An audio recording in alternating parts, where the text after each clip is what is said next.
waxaan idiin sheegayaa inaan wax dabooye la yidhaaha ayan jirin waa naanays halkaasaa la dula baxay 92 baa magacaa la bixiyey shuqul ana tutuma leeyahay haddaanu ma dhimaan baana la yidhaaha waana la yaqaanaa curatii hawiyaan ayaanu nahay maxamed durdaartay iyo maxamuud durdaartay weeye ayaanu nahay annatu curatii hawiyaa فيديوغان سيدا عن أولها الله أذيركي غالي سلطان نظيف إلهي الدايو إلهي حافظه مركا وحالي راها وحن دوني إن أن أشيغو أذير وحالي راها سوماليلاند حقم كلهن والأوغيهي وحالي راها وزير مكلهن waxaa la yiraahaa barlamaanka cidnimo nagu jirto waxaa la yiraahaa waxyaabo badan oo xataa dadkeena oo dhaqaale xumada waxa keentay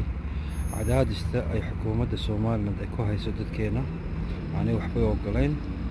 marka waxaa la yiraahaa adeero qabri madow bay naga dambeeya runtii inta la sheegay weeyaan waxaa la yiraahaa gabooyana weligan waan ahayn markaan caloosha hooyada ka soo baxay baa lahaa gabooy ayaa tahay hawiye iyo waxaas iyo anigu maal maqli jirin ninka madhibaan ninka tumaal ninka muuse ninka yibir waa dad walaalahay weeyaan marka inagoo da'da marayna intaan maanta iskala saarno aan istusno dadka kale intay khilaaf naga dhaxeeyo waxaa la yiraahaa ninka gabooyaha Hargeysa dega amba Burcad dega waa hal nafs qadiyadii baa qaala نفس الباطل دي باتالا مركا أذير وحكا عطسانيا رنتا غندت كبشيك بيشا أي دبتو كسوعت دوويه أنا رنتا كبشيك وكلها دي على الصعودو على السراريو هلا المغلوف ورمر على جارو وحويا سلطان كالصبا انتو واجب كيس كصوبحو ودد كينا دوويه ودنيرتي لسكو سو أروريو وحانا وقاتين دبت قبوي waxay ka socotaa waa meesha Soomaaliland meeshaas oo dibta ka socotaa meelaha kale dib weyn saaw oo haysan ma jirto waa dad Soogol waa dad waxa la yiraahaa magiciye isfahamsan wadankooda wadna hadday noqoto hadday Soomaali gudaheeda noqoto dhibaatada badankeeda waxay ka socotaa waa dhinaca Hargeysa iyo meelooyinkaas weeyaan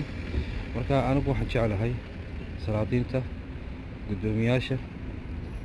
beeshan gabooye la yiraaho intay بالحل eegaan ay fadiixadahan iyo dhibaatooyinkan iyo caydan iska caayaan facebookyada iyo waxa la yiraahaa fiidiyoda la isku soo dirayo iyo salaadiintan kala baxbaxaysa midnatu yiraaha waan la dulmo midna yiraaha man la dulmo taalifteedu inaka xumaan bayno keenaysaa oo waxay naga dhigaysaa dad aan diin lahayn iyo mulad lahayn marka jazaakumullahu alkhair hal mabda la yeesho oo la isku difaaco kulligeen jazaakumullahu alkhair